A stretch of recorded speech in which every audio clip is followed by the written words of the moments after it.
Junior lady doctor के murder case में कुछ ऐसी बातें सामने आई है जिसे सुनकर आपके रोंगटे खड़े हो जाएंगे। 9 अगस्त 2024 की रात पश्चिम बंगाल के कोलकाता में आरजी कर मेडिकल हॉस्पिटल में जूनियर महिला डॉक्टर के साथ दुष्कर्म और हत्या की घटना से पूरे देश में आक्रोश है। इस घटना का विरोध देश भर में हो रहा है। देश भर के लोग, डॉक्टर और मेडिकल छात्र सड़कों पर उतर आए हैं।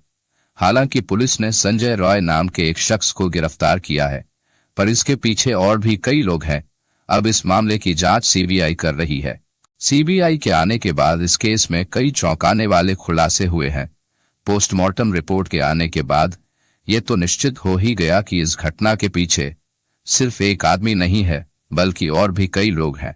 दोस्तों, इस वीडियो में आगे बढ़ने से पहले कृपया हमारे चैनल को सब्सक्राइब जरूर कर दें और बेल आइकॉन ऑन करके ऑल पर प्रेस कर दें ताकि मेरी वीडियो की नोटिफिकेशन सबसे पहले आप तक पहुंचे। सीबीआई की जांच में संजय रॉय ने कुछ ऐसे राज खोले हैं जो न सिर्फ दिल दहला देने वाले हैं, बल्कि इस केस के हर राज से पर्दा उठाने में सक्षम है।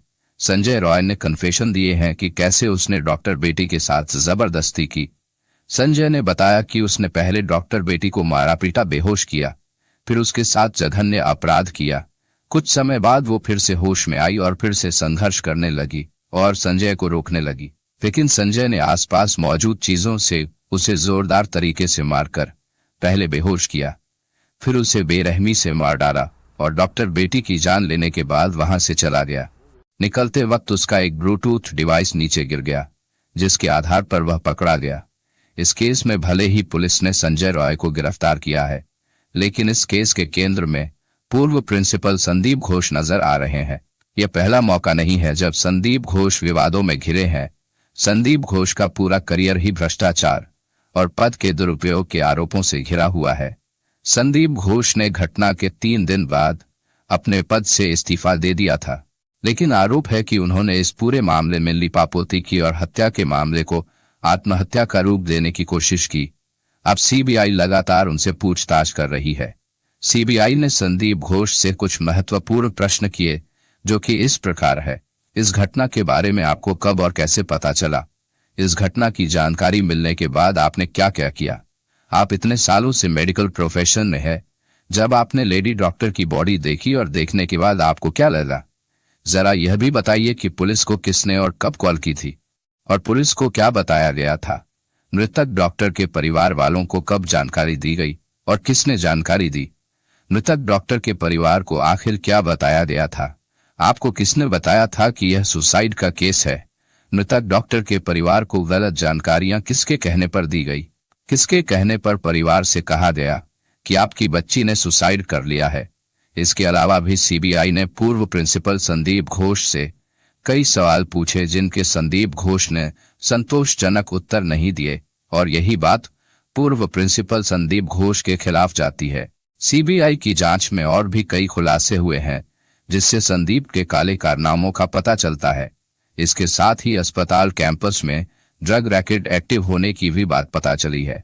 आपको यह जानकर हैरानी होगी कि खुद ही नैतिकता के आधार पर इस्तीफा देने वाले संदीप घोष के कनेक्शन इतने पावरफुल हैं कि उनके ऊपर भ्रष्टाचार से लेकर कदाचार तक के तमाम आरोप लगते रहे हैं, लेकिन ना तो कोई उनका इस्तीफा ले पाया और ना ही उनका ट्रांसफर कर पाया।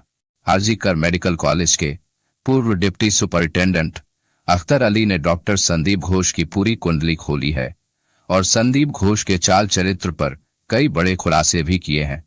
अख्तर अली ने कहा है कि संदीप घोष एक माफिया की तरह है। वे बहुत ही भ्रष्ट व्यक्ति हैं। वह छात्रों को फेल कर देते थे और पैसे लेकर उनको पास करवाते थे।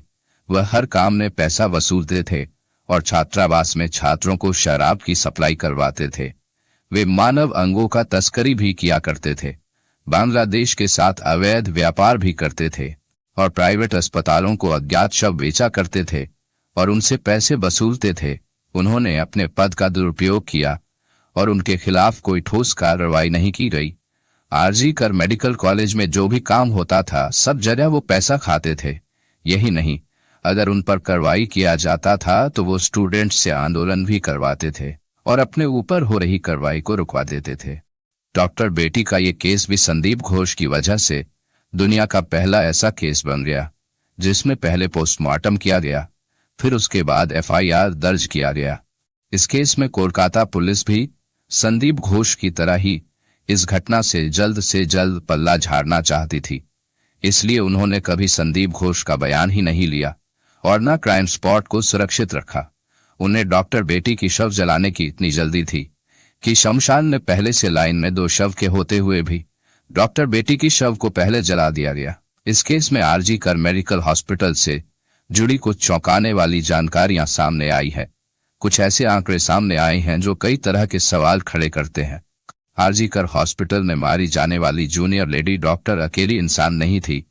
इससे पहले भी कई लोग मारे जा चुके हैं जिनका केस आज तक सॉल्व नहीं हो पाया है। इसलिए ऐसा भी कहा जा रहा है कि आरजी कर अस्पताल मर्डर मिस्ट्री का घर है।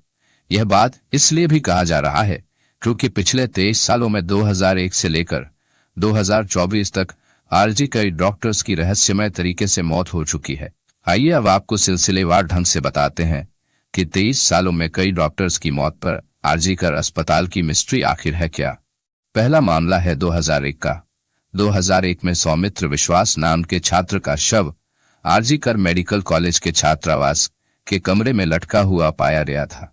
अभी के लेडी ट्रेनी डॉक्टर के केस की तरह ही अस्पताल के अधिकारियों ने तुरंत उस घटना को आत्महत्या करार दिया था, लेकिन पीड़ित परिवार और मृत छात्र के साथियों ने मौत पर संदेह जताया। सौमित्र की मां और उनके कुछ क्लासमेट्स ने आरोप लगाया था कि कॉलेज हॉस्टल में सेक्स रॉकेट चल रहा था। हॉस्टल में कई अश्लील काम किए जाने के आरोप भी लगे थे। कई छात्रों ने दावा किया था कि सौमित्र इन काली गतिविधियों का पर्दाफाश करना चाहता था, इसी कारण उसे मार डाला गया। पुलिस ने जांच शुरू की, लेकिन मामला जब कोर्ट तक पहुंचा तो कोलकाता हाई कोर्ट ने सीआईडी जांच का आदेश दिया। जांच के दौरान कॉलेज हॉस्टल के अंदर चल रहे पोर्नोग्राफी गिरोह की बात सामने आई थी। बताया गया था कि वीकेंड्स में छात्र सेक्स वर्कर्स को हॉस्टल में बुलाते थे। अगर सेक्स वर्कर्स नहीं मिलते थे तो मृत शरीर के साथ अश्लील हरकतें की जाती थी। सोचिए, यह कितनी मिस्टीरियस हॉस्पिटल है। जरा सोचिए कैसे एक लाश को निकालकर उसके साथ पोर्नोग्राफी बनाई जाती थी। और उस समय यानी हम बात कर रहे हैं 2001 की, उन्हें सुपर इम्पोज कर दिया जाता था, यानी उस लाश के चेहरे को हटाकर एडिटिंग करके किसी और जिंदा लड़की की तस्वीर लगा दी जाती थी। इससे अंदाजा लगा सकते हैं कि उस समय भी इस हॉस्पिटल में कितना घिनौना अपराध होता था। हालांकि यह मामला अभी तक अनसुलझा ही है। दूसरा मामला है 5 फरवरी 2003 का। इस दिन आरजी कर मेडिकल कॉलेज एंड हॉस्पिटल के हाउस स्टाफ अरिजीत दत्ता ने आत्महत्या कर ली थी। पुलिस ने बताया था कि अरिजीत ने पहले अपने हाथ में एनेस्थीसिया दिया, जिससे उसके हाथ में लकवा मार गया। फिर ब्लेड से उसने हाथ की नस काट ली। फिर हॉस्टल की छत से नीचे कूदकर अपनी जान दे दी। उसके पास से सर्जिकल चाकू भी बरामद किए गए थे। जांच के बाद भी कुछ निष्कर्ष नहीं निकला और मामला ठंडे बस्ते में डाल दिया गया। तीसरा मामला है अक्टूबर 2016 का। डॉक्टर गौतम पाल मेडिसिन विभाग के प्रोफेसर थे। उनके किराए के फ्लैट में उनका शव पड़ा हुआ था। बदबू आने पर पड़ोसियों ने पुलिस को सूचना दी। दरवाजा तोड़ने के बाद पुलिस ने उन्हें पहली मंजिल पर एक कमरे में बिस्तर पर मृत पाया, पर वहां कोई सुसाइड नोट भी नहीं था। इसलिए पुलिस ने अनुमान लगाया कि अचानक दिल का दौरा पड़ने से उनकी मौत हो गई होगी। हालांकि वह मौत के कारण की पुष्टि नहीं कर सके। आपको बता दें कि जांचकर्ताओं को उसके कमरे के फर्श पर खून के धब्बे और चेहरे पर कुछ चोट के निशान भी मिले थे, लेकिन उनकी मौत को लेकर अब भी रहस्य बरकरार है। चौथा केस है 2020 का, जब सेकंड ईयर की 25 वर्षीय जूनियर महिला डॉक्टर पल्लवी साहा की दुखद मृत्यु हो गई। डॉक्टर ने आरजी कर अस्पताल की 6ठी मंजिल से कूदकर आत्महत्या कर ली थी। दोस्तों और सहकर्मियों ने कहा कि शायद वह डिप्रेशन की शिकार थी। हालांकि इस मामले में कोई सुसाइड नोट नहीं मिला और डॉक्टर की मौत को लेकर कई सवाल भी उठे, जिनका जवाब आज तक नहीं मिल पाया है। खैर, अब हम आते हैं डॉक्टर बेटी की केस की तरफ। जैसे उस समय की सारी मौतों को पुलिस ने सामान्य मौत घोषित कर दिया था, ठीक वैसे ही इस केस में भी पहले यही साबित करने की कोशिश की गई कि ट्रेनी डॉक्टर ने भी खुदकुशी की है। हालांकि मौका ए वारदात को देखकर पहली ही नजर में कोई भी इसे कत्ल का मामला समझ सकता था, लेकिन इसके बावजूद पुलिस ने पहले इस सिलसिले में सामान्य मौत का केस दर्ज किया, जबकि वारदात का शिकार हुई डॉक्टर न सिर्फ उसी हॉस्पिटल में काम करती थी, बल्कि उसकी बुरी तरह से जख्मी लाश हॉस्पिटल के अंदर ही सेमिनार हॉल में पड़ी थी। ऐसे में कत्ल के बजाय खुदकुशी का केस दर्ज करने के पीछे आखिर क्या वजह है, और कोलकाता हाई कोर्ट ने भी इस पर सवाल खड़े किए हैं। मामले की जांच कर रही सीबीआई को अब इसके पीछे की वजह भी जाननी होगी। और एक सवाल यह भी है कि इस पूरे मामले में डॉक्टर बेटी के उन चारों डॉक्टर सहकर्मियों की क्या भूमिका है, क्योंकि वारदात से पहले रात को पीड़ित डॉक्टर ने अपने 4 कलीग्स के साथ ही डिनर किया था। इसके बाद उसके बाकी कलीग्स तो वहां से चले गए, लेकिन डॉक्टर बेटी ने अकेले ही उस सेमिनार रूम में सोने का फैसला किया, और जिसके बाद यह वारदात हुई। लेकिन ऐसे में फिलहाल सीबीआई भी यह जानना चाहती है कि उस डॉक्टर बेटी को आखिरी बार जिंदा देखने वाले उसके दोस्तों से उसकी क्या बात हुई थी और कैसी बातें हुई थी। क्या कत्ल से पहले या फिर कभी भी उसने अपनी सुरक्षा को लेकर कोई चिंता जाहिर की थी। इसलिए सीबीआई उसके दोस्तों से भी पूछताछ कर रही है। संदीप घोष के पीछे कुछ पावरफुल लोग हैं। ये इस बात से अंदाजा लगाया जा सकता है कि पहली बार इस पूरे मामले में सीबीआई द्वारा या फिर किसी भी इन्वेस्टिगेटिंग एजेंसी द्वारा प्रिंसिपल संदीप घोष से पूछताछ की गई है। यानी संदीप इतना पावरफुल आदमी है कि आज तक उससे किसी भी मामले में कोई भी पूछताछ नहीं की गई थी। लेकिन अब देखना यह है कि सीबीआई इस केस को सॉल्व कर पाती है या नहीं। क्या सीबीआई उस मासूम डॉक्टर बेटी को इंसाफ दिला पाएगी, या फिर ये केस भी अन्य केस की तरह ही फाइलों के नीचे दबकर रह जाएगा और उस बच्ची के गुनाहगार यूं ही आजाद घूमते रहेंगे। खैर दोस्तों, हमारा और आपका काम है आवाज उठाना। हालांकि देश भर में जगह जगह डॉक्टर भी प्रोटेस्ट कर रहे हैं ताकि उस डॉक्टर बेटी को इंसाफ मिल सके।